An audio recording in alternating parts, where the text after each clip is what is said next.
Alors nous sommes aujourd'hui jeudi, donc Tou Bishvat, le 15 de Shvat. Nous sommes Daf Samartet de Yoma. On avait avancé hier. Nous sommes arrivés à la troisième grande ligne. Shema Mina, Rav Ashi Amar. D'accord, on était en train de dire que les Kohanim, quand ils dormaient, ils pliaient leurs habits, ils les mettaient donc sous leur tête. Après on a posé la question comment, si qu'ils aiment, ils vont profiter. Alors on a déduit finalement qu'ils n'eraient Rachem. En fait, ils les mettaient sur leur tête en tant qu'oreiller ou coussin, mais à côté. Rav Ashi Amar le'olam tahat Rachem. Rav Ashi dit non, je peux te dire encore que les Kohanim ils mettaient leurs habits au-dessous de leur tête, donc en tant que coussin. Alors si tu me poses la question, si tu me poses la question, mais ils n'ont pas le droit parce qu'ils profitent de Kelaim, vu que on avait dit hier que les Kelaim, même s'ils sont en dessous, parce que normalement il y a marqué le alecha, tu n'as pas le droit de les mettre au-dessus, mais Hachamim ont dit même au-dessous c'est assourd. Tu me dis voilà, il répond, il dit les vêtements des Kohanim ils sont kashin durs, ça veut dire que quand on pose la tête dessus, ils se replient pas, ils se remontent pas. C'est pas de la mousse que ça se replie, c'est dur. Et kehade amar Rabuna bari de Rabbi Yoshua, haynemta gamda de neresh sharia. C'est comme ça qu'on a vu que Rabbeinu a dit au nom de le fils de Rabbi Yoshua, il a dit donc ce tissu qui vient de la ville de Neresh, il est dur et c'est pour ça que c'est moutard, donc même s'il est kil'aim, on peut marcher dessus, c'est pas un problème. Une sorte de tapis un peu dur qui ne se replie pas, donc on avait dit que c'est moutard. Alors, en parlant toujours donc de profiter des vêtements de Kohen, Tashma, la Gemara elle dit Berde keuna hayose bahen lemdina asur, uva mechdash ben b'shat avoda ben shelo b'shat avoda mutar. Mais pene sheberde keuna netenu lehanot bahen. Shema mina. La Gemara dit voilà, les vêtements des Kohanim, un Kohen n'a pas le droit de sortir avec dans la ville comme ça, habillé donc avec ses habits. Par contre, dans le Beth Amikdash, que ce soit en temps de service ou que ce soit en dehors du temps de service, il a le droit de les mettre. Pourquoi ? Parce qu'il a dit, justement, les vêtements des Kohen, on a le droit d'en profiter, même hors service. Donc tu vois bien que ça, là encore, la Braïta nous amène, comme quoi on a le droit de profiter des vêtements de Kohen en dehors du service. Ça veut dire que même si c'était pas dur comme il a dit juste avant, il faut le plier, faire comme un coussin. Non, mais là le plier, donc ça c'était pour l'histoire de Kilaim. Mais maintenant, il te dit carrément, on a le droit d'en profiter. Tu peux les mettre pour marcher dans le Beth. C'est pas le service aujourd'hui, c'est pas le Beth Av qui travaille, mais tu peux mettre des vêtements, tu te promènes avec. Alors, la Gemara pose une question. On va me dire, là, comment tu dis qu'on n'a pas le droit de sortir avec les vêtements du Kohen dans la ville? Voilà, il y a une Braïta qui raconte. Le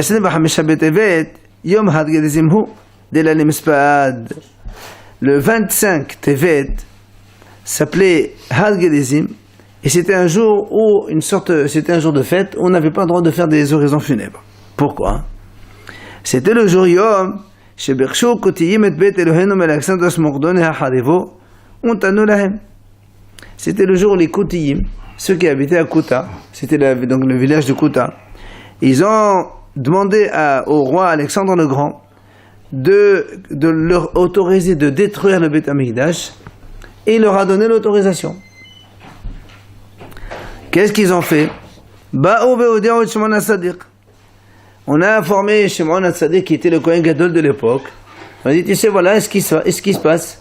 Ça veut dire que le roi Alexandre Mokdon, il va venir donc détruire le Beth Amikdash à la demande des Koutiyim. Ma'asa, qu'est-ce qu'il a fait Shimon HaTzadik? La vache birde kehuna. Donc il s'est habillé de ses vêtements de Kohen Gadol. Et il a pris les honorables d'Israël avec lui. Avec des torches de feu donc dans leurs mains. Et donc Alexandre le Grand avec ses soldats, il approchait vers Yerushalayim. Et eux, ils sortaient de la ville de Yerushalayim, donc ils allaient un à la rencontre de l'autre en pleine nuit. Jusqu'à l'aube. Quand l'aube s'est levée, alors Alexandre le Grand, il leur dit à ces soldats, Amal Mihalal, c'est qui ces gens-là qui viennent à notre rencontre? Amroulou, ils lui ont dit, Yehudim Shemad de Becha. Ils lui ont dit, ce sont les Juifs qui viennent à ta rencontre. Ce sont ces Juifs-là qui se sont rebellés contre toi et donc on va venir détruire le Beth Amikdash. Kiban Sheigi Alente Patras, Zal Hachama Fagoze Bazé. Quand ils sont arrivés à Antipatras, le soleil s'est levé et du coup, Alexandre, il a vu Shimon HaSadir. Kiban Shera'a li Shimon HaSadir, Yarad Bemed Kavto Vishtahava Lefanav. Quand il a vu Shimon HaSadir, il est descendu de son char, il s'est prosterné devant lui. Amroulou, ces soldats, ils lui ont dit comment? Melech Gadol Kumotra Ishtahavi Lehudizé. Comme un roi aussi grand que toi, Alexandre le Grand, tu te prosternes devant un monsieur comme ça? Amal Lahem, il leur a répondu, il leur a dit, bien sûr je me prosterne, parce que c'est le visage de cet homme qui vient donc toujours à moi quand je vais en guerre et je gagne mes guerres après. Et en voyant ce visage, après je gagne mes guerres. Alors, Amal Lahem, il leur a dit, Alexandre le Grand, Lama Batim, pourquoi vous êtes venu comme ça, à Shimon HaSadir et à ces hommes? Amou, il leur a répondu, Shimon HaSadir, il leur a dit, Fshar, Bait, Shemitpalelem, Bo Alech Avar Mutra, Shelo Tehare, Vitroch, Avde, Kohavin, Hadefo. Ils lui ont dit comment? Le palais dans lequel nous on prie pour toi et pour ton royaume, qu'il sera toujours maintenu, il ne sera pas détruit. Des gens, ils te trompent pour venir le détruire.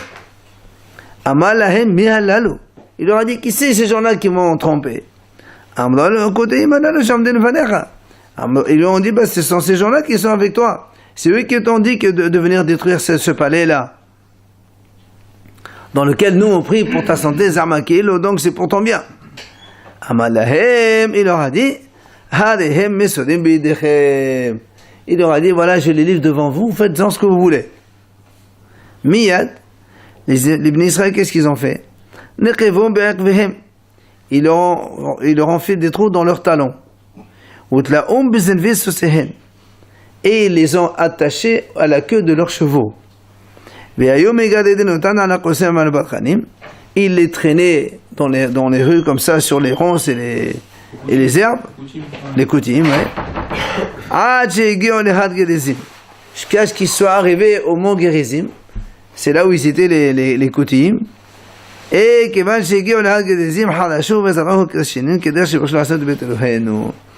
quand ils sont arrivés là-bas, ils l'ont labouré, c'est-à-dire ils l'ont rasé, et ils l'ont planté, donc ils ont semé des Kershinim, ce sont des cressons. Ça veut dire comme eux, ils ont voulu détruire le Beth Amikdash. Eux-mêmes, ils ont détruit leur ville, qui était donc Had Gedizim. Et ce jour-là, donc, comme on a dit, c'était un jour de fête. C'était donc le 25 Tevet. Et donc, ils ont donc institué ça comme un jour de fête. Quoi qu'il en soit, qu'est-ce qu'on voit ici? Que Shimon HaSadir, il est sorti avec les vêtements de Kohen Gadol, donc dans la ville, en dehors du Beth Amikdash. Bon. Alors, l'Agmara va donner deux réponses. L'Agmara a donné... Peut-être que Shimon HaSadir, il était dans cet habit, peut-être qu'il savait. Oui, mais donc il s'est quand même sorti avec les habits de Kohen Gadol. L'Agmara va répondre. Première réponse, on peut te dire, c'est pas vraiment des habits de Kohen Gadol, mais il a fait une copie de ces vêtements-là pour sortir avec, pour être montré que c'est beau. Ou encore on peut dire, c'était un cas exceptionnel. Voilà, donc c'est pour ça qu'il a pu. Mais nous on sait quand il y a des moments où on annule les paroles de Torah pour faire autre chose. Ensuite, dans la Mishnah, on a dit, donc on est dans au moment où le Kohen Gadol il va lire la Torah. Alors on a dit, Hazan Knesset Notel Sefer Torah. Rappelez-vous, on a dit donc le chamage du Beth Amikdash, il prend le Sefer Torah, il le donne au responsable du Beth Amikdash, lequel le donne au vice, le Kohen Gadol adjoint, et qui va le donner encore au Kohen Gadol. Donc on passe par des étapes. Alors la Gemara pose une question. Shma mina holken kavod la-talmid b'mkom harav. Alors on m'a dit comment? Donc, est-ce qu'on veut dire de là qu'on fait kavod à l'élève devant son maître? C'est-à-dire qu'au lieu de le donner directement au Kohen Gadol, on fait kavod, l'adjoint, le responsable de la synagogue, tout ça. Amal Abaye, il a dit Abaye non, au contraire. Kula mishum kvodot Kohen Gadol hu. Abaye il a dit au contraire, tout ça c'était pour montrer justement le kavod du Kohen Gadol, pour montrer que le Kohen Gadol il est haut placé, il y a encore plein de degrés en dessous de lui. Donc il y a il y a une hiérarchie, et que lui il est au sommet. Donc c'est pour ça, un passe à l'autre. Après, on a dit dans la Mishnah, le Kohen Gadol Omed, et le Kohen Gadol il se tient debout et il va lire donc la Torah. La Gemara dit comment? Mikilal Shuri Yoshev. Ça veut dire quoi? Si on dit que le Kohen Gadol il se lève, ça veut dire qu'il était assis. Jusqu'à présent il était assis, il va se lever. Alors, la Gemara pose une question, Anantnan. En yeshiva ba'azara ella le malchei bet David bilvad. Comment on peut dire que le Kohen Gadol était assis, alors que nous, on savait jusqu'à présent que personne n'a le droit de s'asseoir dans le Beth Amikdash, sauf les descendants de la lignée du roi David. Or, un Kohen, ça ne peut pas être du roi David. Shneemar, va y avoir un Melech David, va y avoir le Vnei Hashem. Comme il est écrit dans le Navi, le roi David, il s'est assis devant Hashem. Donc lui, le roi David, il a le droit de s'asseoir, et tous les descendants du roi David ont le droit de s'asseoir dans le Beth Amikdash, mais aucun autre homme ne peut s'asseoir de Beth Amikdash. Alors comment le Kohen Gadol, il a marqué, il s'est levé, c'est-à-dire il était assis. Il dit, oui, ici en fait le Kohen Gadol, il n'était pas dans le Beth Amikdash, il était dans le premier carré qui représentait la Hazarat Nashim, la cour des femmes. Et là-bas, on a le droit de s'asseoir tout le monde. C'est pour lire la paracha. Mais là-bas, il disait, là. Oui, c'est ce qu'il a dit. C'est la grande cour, là. On ne rappelle pas le grand carré avant d'entrer dans le carré. Ah non, il n'est pas couvert, pas du tout. À Saint-Nassim, c'est au contraire, c'est avant. Hein? Ils font ça en plein air? Bien sûr qu'ils font ça en plein air. Bah, tous les services, en dehors du... Donc, bah voilà, regardez. Tout ça, c'est à Saint-Nassim. Et c'est là où on rentre, là-dedans, il y a le Mizbeach et le Hechal, tout ça. Je ne sais pas si on peut regarder quelque chose. Ouais. À Saint-Nassim, c'est ça. Et on rentre dedans, c'est la cour où il y a Beth Amikdash, Azara et le Mizbeach et compagnie. D'accord? Donc la Gemara dit, lui aussi, il était dans Azarat Nashim. Alors, où c'est qu'on a vu à quel propos Rav Hasda il a enseigné cela? La Gemara dit, sur ça.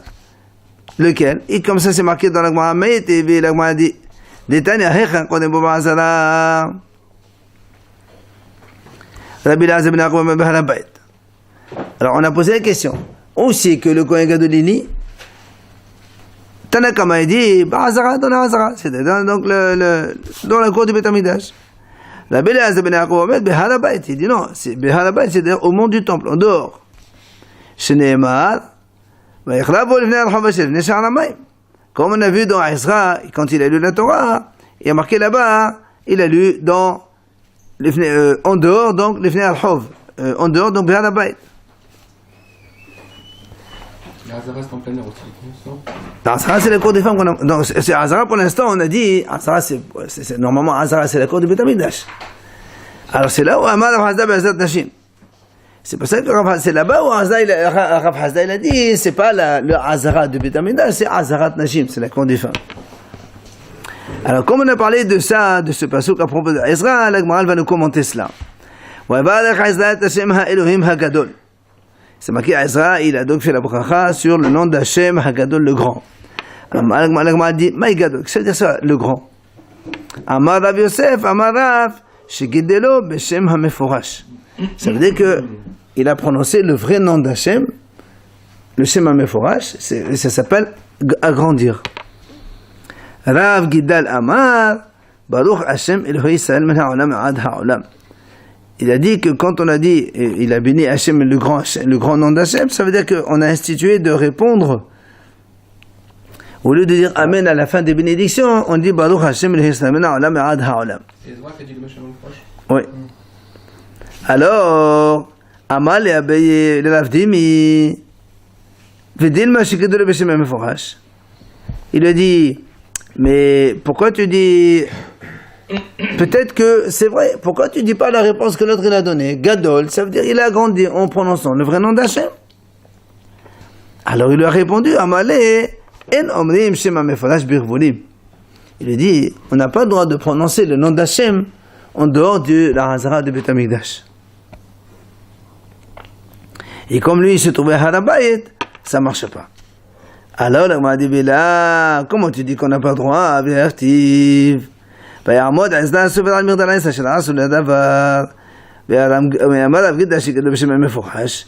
Et voilà pourtant c'est marqué qu'Isra il s'est tenu sur Migdal Haetz, une sorte d'estrade que là-bas ils ont fait spécialement. Et Rav Gidal il a dit là-bas à ce propos que il a prononcé le nom d'Hachem, donc le grand nom d'Hachem, Shem HaMeforash. Alors là moi le répond, tu as raison, mais c'était donc un cas exceptionnel que les Hachamim ont autorisé à prononcer le nom d'Hachem donc en dehors du Beth Amikdash carrément. Alors, la Gemara dit là-bas dans ce contexte, c'est marqué Vayisrachu el Hashem Elohim bechol gadol. On dit que le béni Israël, ils étaient en train de prier à Hashem bechol gadol à haute voix. Alors la Gemara dit Maï Amour, qu'est-ce qu'il disait? Amar Rav et Temara Rabbi Yohanan. Il vient Rav, il dit au nom de Rabbi Yohanan, Bia Bia. היינו היידה החליבי למקדשה וקליל יחלי וקדנו לכולו סדיק ולאכלנו ליסם הרעון ועדן מלקד בינן כלום יהבתילן אלא לקבו ליבי אגרה לא איהו בעינן ולא אגרי בעינן.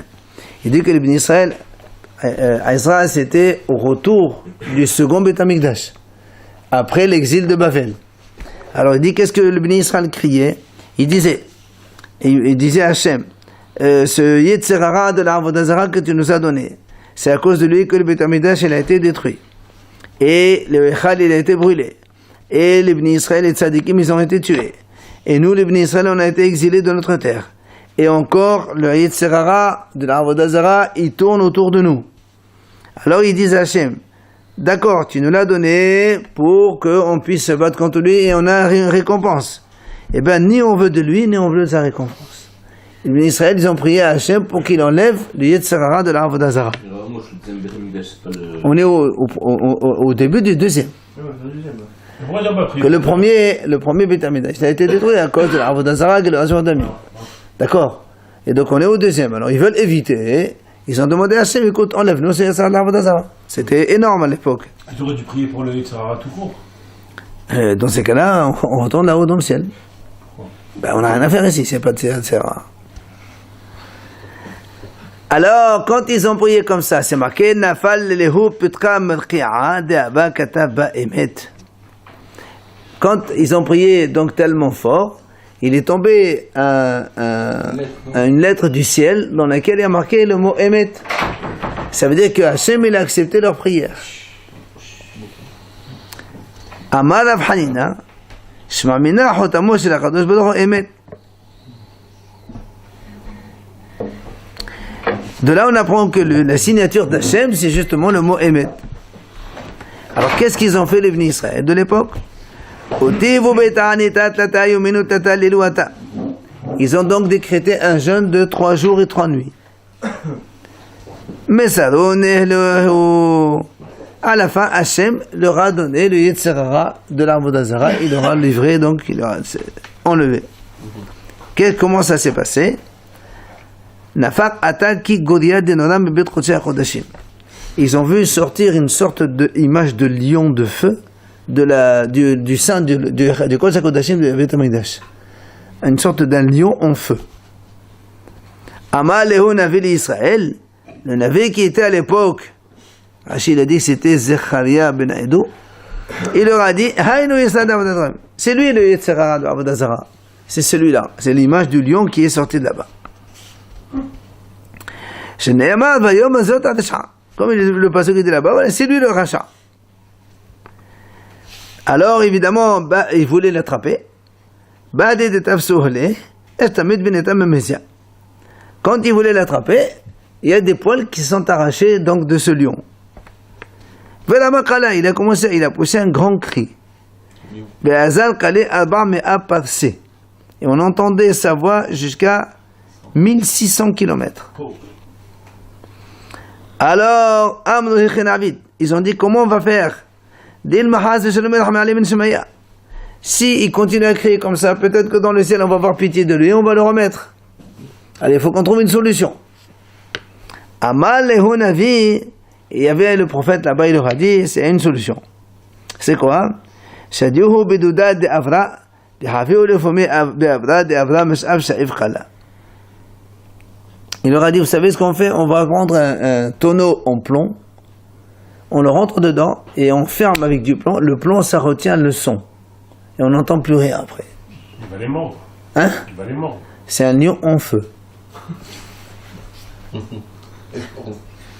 Alors, chez Nehemar, comme le passage qui dit, Bayom azot adesha. Donc il a dit, comme on a dit tout à l'heure, le passage, il a dit Zot Asha, c'est lui le rachat.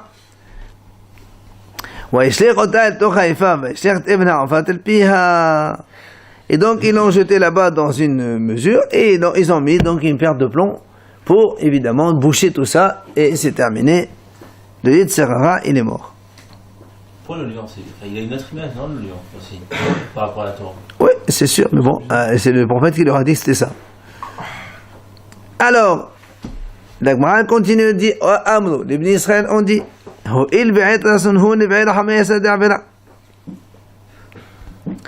puisque c'est un bon moment qu'Hachem écoute notre prière, on va demander aussi le Yetzirara de l'interdiction de relation avec des femmes, de Arayot. Ils ont prié Hachem, et il leur a donné ce Yetzirara aussi, le deuxième. Amalehu Hazu.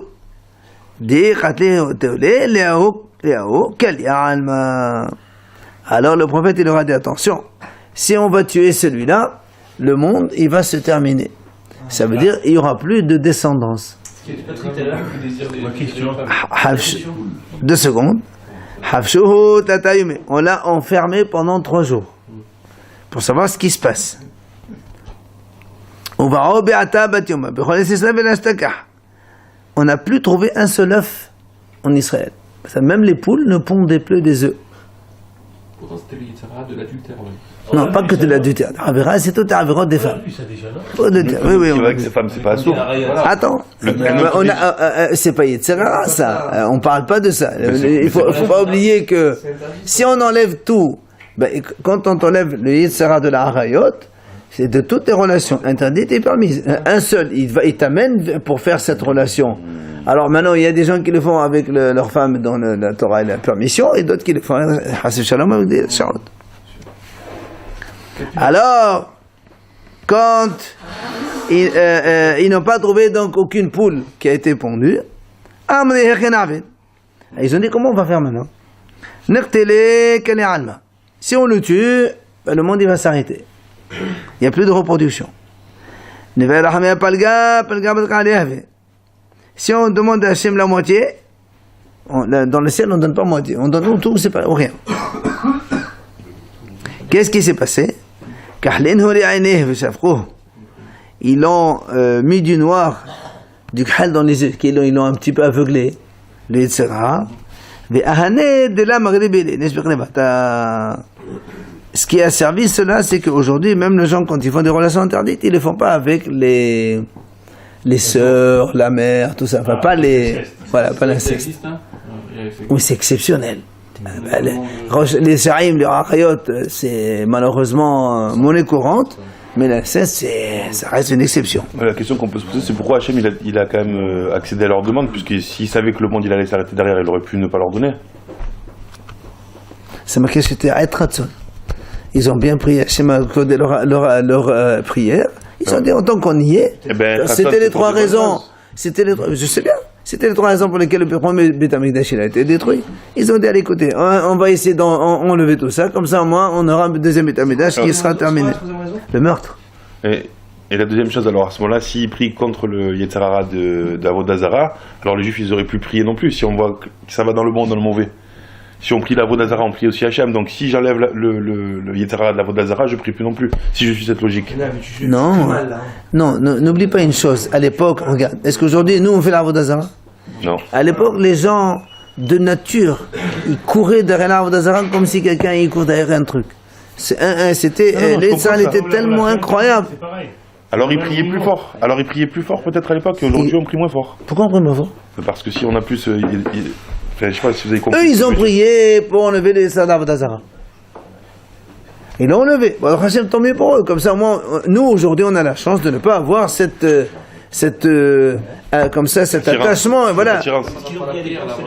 Ah, bien sûr. J'ai pas compris que Bien sûr. sur la relation, tu enlèves le bon et le mauvais. Évidemment. C'est intéressant pour nous. Parce que nous, on s'est dit, mais comment ils ont pu embrasser du bois, des trucs? Mais monsieur, si on t'a laissé les Sadaf d'Azara, tu aurais fait pire. Hein. Parce que eux, à l'époque, ils faisaient pas ce qu'on fait nous, on est autre chose. Ah bon? Ouais, mais bon, pas sûr quand même. Ah, certain. Allez. Donc tout ça, c'est pour nous dire, donc, c'était la grande prière qu'ils ont fait à l'époque, les Bnei Israël. La Gemara, elle dit, tout ça, donc, c'est ce que les Hachamim Abavé les ont enseigné. En Israël, on a enseigné autre chose. Rav Gidal Amad Gadol, Shekadol Beshema Meforash. Rav Gidal, il a dit, le Gadol, quand il a marqué Vayakra Bechol Gadol, à propos de Ezra, Hashem HaGadol, c'est Gadol Beshem HaMeforash, comme il a dit l'autre tout à l'heure. Mais, Rav Matna Amar, Ha'el HaGadol HaGibor HaNora. Il a dit, quand on a dit Gadol, ça veut dire quand il a fait l'Amida, il a dit Ha'el HaGadol HaGibor HaNora, comme nous, on a dans la version de l'Amida aujourd'hui. Pourquoi? Il dit, bien, hein? C'est quel rap? Rav Matna. Rav Matna, Mathieu de Tabesham Levi. Ce qu'il a enseigné Rav Matna, ça aide ce qu'il a dit Rabbi Yoshua ben Levi. Pourquoi? De Amar Rabbi Yoshua ben Levi. Il a dit Rabbi Yoshua ben Levi, Lama nekra shiman anshe knesset agdola. Pourquoi on appelle ça les gens de la grande assemblée? Pourquoi la grande assemblée? Il dit shehiziru atara liushna. Parce qu'ils ont remis la couronne à sa place. Ça veut dire quoi? La Gemara explique. Il dit Ata Moshe Amar Ha'el HaGadol HaGibor HaNora. Dans la Torah, on a cette phrase. Ha'el HaGadol HaGibor HaNora. Pardon? C'est dans la. Nous, on le dit dans la Hamida. Mais dans le.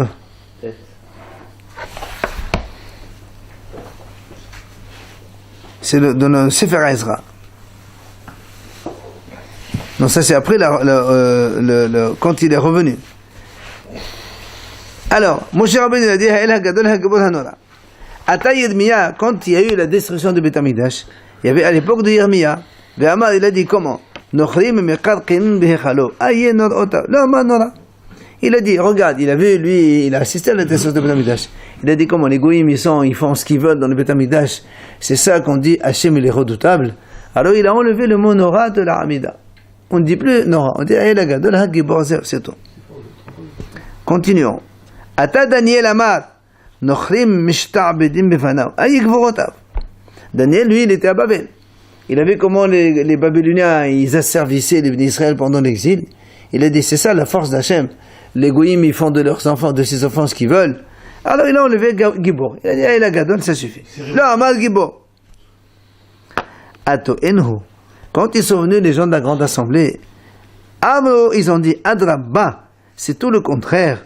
Zoé Gvura. C'est ça la force d'Hachem. C'est quoi? Gvurato shekovesh et eso shenoten achman Hachem. Sa force, c'est justement de ne pas venir punir les Reshaïm quand ils font du mal à ses enfants. Parce qu'il est patient. Hachem, il est longanime, il attend. C'est ça sa force. Et c'est ça, comment il est redoutable. Chez El Malé Morao, chez la Kadosh Baruch. Il a dit, parce que si c'est pas la crainte, la peur de Hachem, comment une nation que nous sommes, nous les Bnei Israël, peut survivre parmi toutes les autres nations qui veulent tous nous éliminer?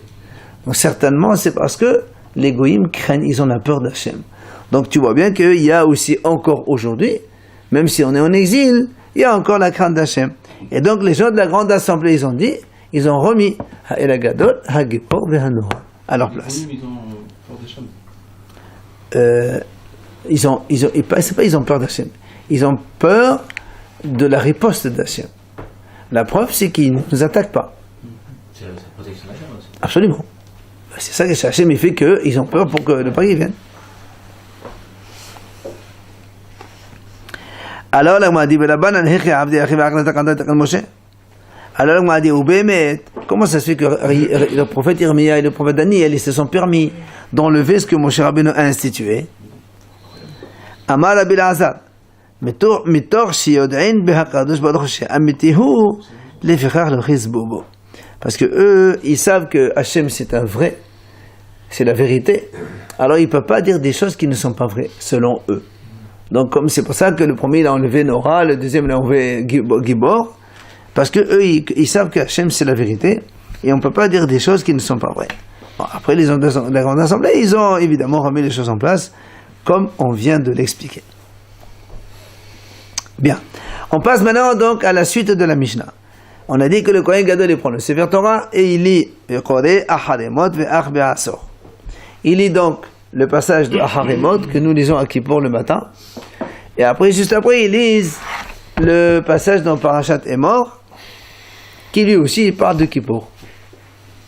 Donc rappelons-nous que il y a Acharemot, après il y a Kedoshim, après il y a Emor. Donc il lit Acharemot, il déroule le Sefer Torah, et il lit après Emor. Non, Emor à côté, c'est pas loin, c'est deux parachutes. Alors la Gemara pose une question.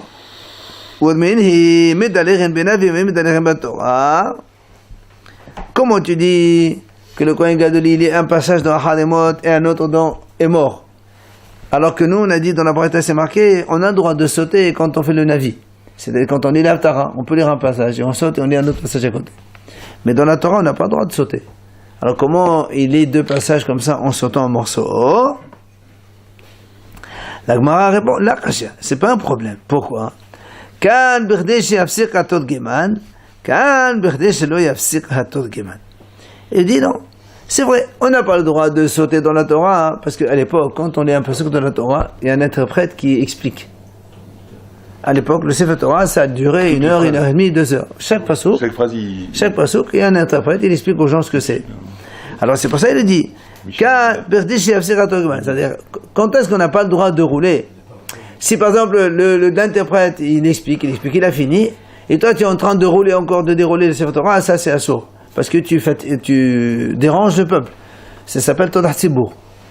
Mais si c'est très proche, que nous on a fini de rouler et lui il est en train d'expliquer le pasuk encore, alors il n'y a pas de problème. Il faut le dire, pour faire expliquer le pasuk, il faut 8 ans, non? Ah oui, attends, 1 minute, 2 minutes, pour chaque pasuk. Alors si tu as entre Acharemot et Kedoshim, tu as même pas 4-5 parchemins, en 1 seconde tu l'as fait. Mais si tu veux aller dans Bamidbar, il te faut rouler, continue tout, Hamash Vayikra, tout Bamidbar jusqu'à Pinchas, c'est long. Ouais, plus les ventes, plus les motifs. Non, on ne fait pas de vente. Les motifs, non, il n'y a pas. Je vais pas lire votre vanille. Alors, donc, c'est pour ça que la Gemara a répondu qu'ici on a le droit de sauter de Acharemot jusqu'à Emor parce qu'il y a très peu de temps. Et donc, déjà, l'interprète, il n'a pas encore fini d'expliquer le dernier passage qu'on a lu. Alors, il n'y a pas de problème. Alors, la Gemara a dit, mais justement, c'est sur ça que nous, on a enseigné. Sur ça, on a dit, on a le droit de sauter dans la vie, mais on n'a pas le droit de sauter dans la Torah. Là, la Gemara dit, mais pourtant, nous, c'est sur ça qu'on a dit, on a le droit de sauter dans le Navi, mais on n'a pas le droit de sauter dans la Torah. Et quand est-ce qu'on a le droit de sauter dans le Navi? Justement, à propos de Navi, on a le droit justement de sauter que seulement le temps que l'interprète finisse d'expliquer le passage. Donc tu vois bien que dans la Torah, on n'a pas le droit de sauter du tout. Le fait qu'on a dit que le temps d'attendre un interprète, c'était pour le Navi, pas pour la Torah. Alors comment toi tu dis pour la Torah? Amar Abaye la kasha. Viens Abaye répond, il dit, il n'y a pas de question. Pourquoi? Kan bi'anyan ehad, kan b'shne anyanin. Et moi, dit, c'est quand on est dans un même sujet, on peut sauter. Mais quand on est b'shne anyanin, on n'a pas le droit de sauter. Rappelez-vous, dans le jeûne, quand on fait le jeûne, on dit, Bayhal Moshe, on saute un petit passage, et après on peut sauter lecha. D'accord? Donc vous voyez, on saute un petit passage. Pourquoi? Parce qu'on parle du même sujet. C'est Moshe qui prie, après le Fodor, Hachem me dit, tu vas tailler d'autres tables, et ainsi de suite. C'est pour ça que dans la Torah, on a le droit de sauter quand c'est le même sujet. Mais dans la vie, même si il n'y a pas de problème. Oui, bien sûr. Parce que là-bas, on parle de Kippour, et mort, il y a un passage de Kippour, évidemment. Ve'atania, Et la Gemara nous amène ici une braïta pour appuyer. Mais Dalirin Batora, Bi'anyan Echad. Donc dans la Torah, on a le droit de sauter quand on est dans le même sujet. Comme on vient de dire maintenant. Ça, c'est dans la Torah. Ou Benavi, B'She'ananin. Et dans le prophète, on a le droit de sauter même si c'est deux sujets différents. Dans l'Aftara. Vous voyez? Et Kan Vechan, dans les deux cas, on va faire attention qu'on ne dépasse pas le temps que l'interprète traduise le verset. Donc il faut que ce soit rapide, quoi.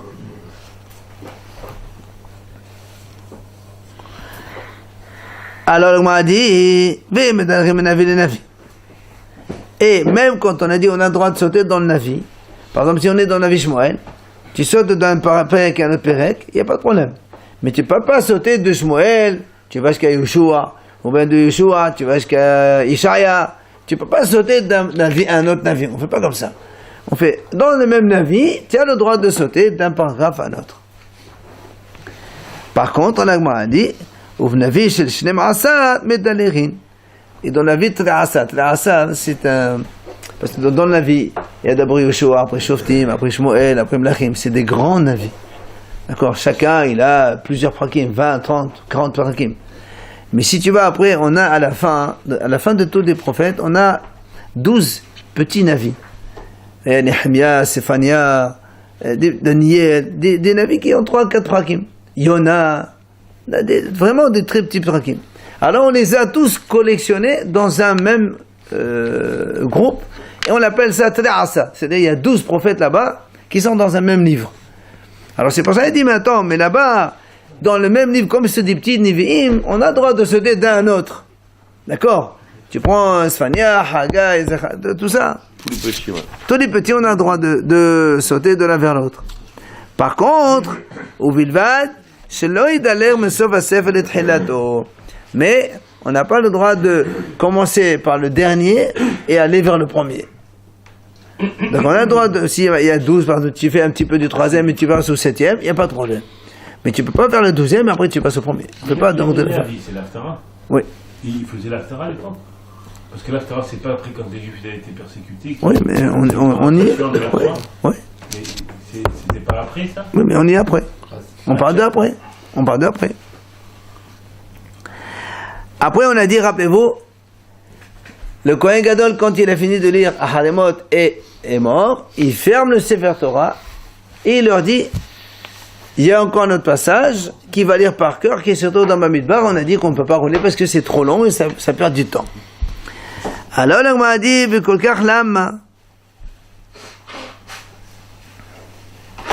pourquoi il a besoin de leur dire? Rappelez-vous, dans la Mishnah, c'est marqué, on a dit comme ça. Il leur dit comme ça. Vous savez, dans ce Sefer Torah, il y a encore plus d'autres choses qui sont écrites. Pourquoi il a besoin de leur dire ça? Il dit, pour ne pas que les gens y croient que ce qu'il va lire par cœur, c'est parce que le Sefer Torah, il n'y a pas écrit dedans. Il va lire par cœur parce que le Sefer Torah, il manque. C'est pas kavod. Alors on a dit, vous savez, c'est marqué dans le Sefer Torah, dans Bamidbar, mais comme je ne peux pas c'est trop là, donc ça perd beaucoup de temps, alors pour ne pas vous faire perdre du temps à vous le Kahal, alors je fais ça par cœur. Alors ensuite on dit et donc le passage justement de dans Parashat Pinhas de Bamidbar, il est ça par cœur. Donc m'a dit Amay Nerlol Vinekre. Pourquoi il déroule pas Eli, comme on a dit maintenant? Amar Ravuna Balé de Rabbi Shama la Shechat, les filles chez Engolilin Sevatara Besebol, même plus que votre Sebo. Parce que on peut pas prendre le temps comme ça, faire patienter les gens comme ça, ils n'ont pas que ça à faire, tu me fais perdre mon temps. Pourquoi on peut pas un autre Sefer Torah? Et la question qui vient, pourquoi tu apportes un deuxième Sefer Torah?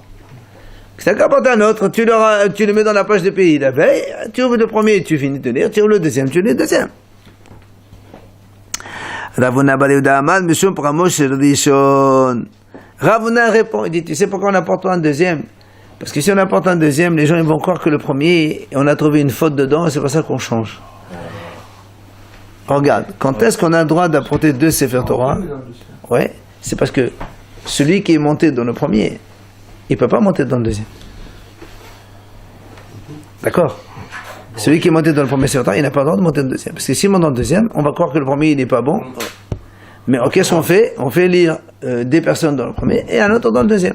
Or, comme ici, il n'y a que le Kohen Gadol qui va lire, s'il est dans le... Il y a deux Sefer Torah, par exemple, ici, il y a deux Sefer Torah, c'est toi qui lis les deux. Non, on parle de monter, ceux qui montent, pas moi. Ceux qui montent. Ceux qui montent. Oui, mais c'est jamais les mêmes. Voilà, c'est pour ça. On n'a pas le droit de monter dans deux Sefer Torah.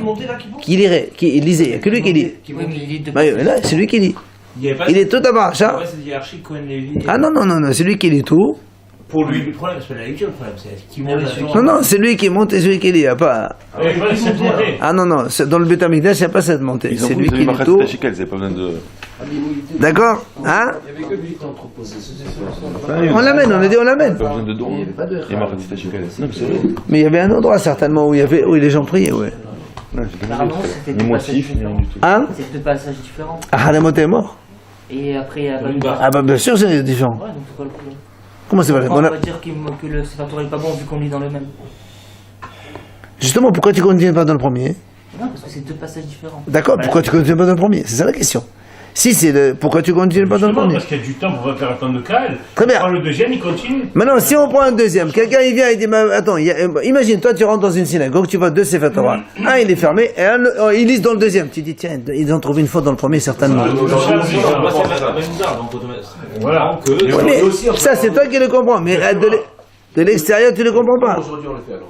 Parce qu'aujourd'hui, on fait monter un deuxième. Il y a un autre qui monte, c'est pas le premier. Jamais un premier qui est monté dans le premier Sefer Torah ne peut monter dans le deuxième, ça marche Si pas. on avait fait deux Sefer, il aurait pu faire lui-même seul tout du début jusqu'à la fin. Si on avait fait deux Sefer. Voilà, lui, il peut pas Il peut pas lire les deux. C'est impossible.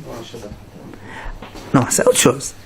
Donc, Rabona a dit, Mishom Gamo Shir Rishon. Rishon Shama, Mishom Bracha Shel Aslecha. Rishon dit, si tu apportes un deuxième, tu vas faire une bracha en plus au Kohen Gadol. Il fait la bracha au début et à la fin, dans le premier. Et encore une bracha au début et à la fin, dans le deuxième. C'est pas le matin, c'est en plus.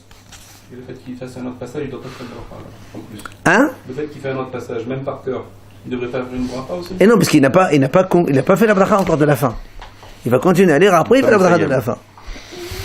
Alors, le Moadi, comment tu dis qu'on craint pour qu'on dise peut-être que le Sefer Torah premier, il manque, Bgam du premier. Il